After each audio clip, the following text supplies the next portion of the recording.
Social মিডিয়ার তারকা থেকে বনে গেলেন চিড়িয়াখানার বাসিন্দা। কেমন আছে সেই ভাইরাল মহিষ ডোনাল্ড ট্রাম্প? হাজারো দর্শনার্থীদের কৌতূহলের কেন্দ্রবিন্দুতে থাকা এই মহিষটি স্থান পেয়েছে মিরপুর চিড়িয়াখানায়। দুপাশে দুটি ফ্যানের বাতাসে নিশ্চুপ হয়ে শুয়ে আছে। দূর থেকে দেখে মনে হয় বেশ আরামায়েশেই কাটছে দিন, কিন্তু একটু কাছে গেলেই চোখে পড়ে ভিন্ন এক চিত্র। চেহারা জুড়ে যেন ক্লান্তির ছাপ, আর নীরবতার মধ্য দিয়েই কাটছে তার সময়। এক সময় এই মহিষটি ছিল তার মালিকের খামারের পরিচিত মুখ। স্বাভাবিক জীবনযাপন করছিল সে, তবে সামাজিক যোগাযোগ মাধ্যমে ভাইরাল হওয়ার পর বদলে যায় তার জীবন। মুহূর্তে আলোচনার কেন্দ্রে চলে আসে ডোনাল্ড ট্রাম্প নামের এই মহিষ। নানা ঘটনা ও আলোচনার পর শেষ পর্যন্ত তার নতুন ঠিকানা হয় চিড়িয়াখানা।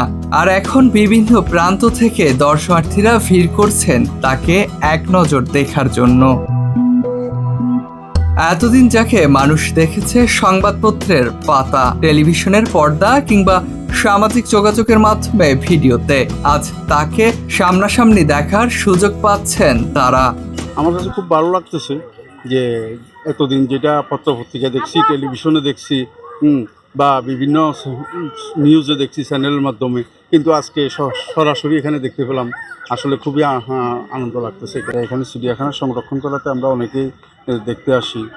তো এটা আসলে আমাদের দেশের প্রাণী সম্পদ, এটাকে রক্ষণাবেক্ষণের দায়িত্ব আমাদেরই। হ্যাঁ, ডোনাল্ড ট্রাম্পের কথাই বলতেছি।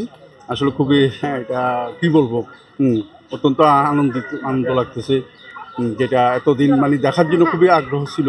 আজকে সচরাচর দেখতে পেলাম এখানে। এটা আসলে চেহারাটা দেখতে হুবহু প্রায় সেম। ওনার যে ডোনাল্ড ট্রাম্পের যে চুলের স্টাইল, হেয়ার স্টাইল, হ্যাঁ ওটা খুবই মানে এটার সাথে খুবই অ্যাডজাস্টেবল, যার কারণে এটা দেখতে হুবহু ওরকমই মনে হচ্ছে আর কি। তো আমি আশা করবো সরকার এইভাবে নিত্য নতুন উদ্যোগ নেবে, আরও ভবিষ্যতে আমরা আরও অনেক কিছু এইভাবে দেখতে। দর্শনার্থীদের ভিড় আর মানুষের কৌতূহলের মাঝেও ডোনাল্ড ট্রাম্প যেন নিজের জগতেই ডুবে আছে।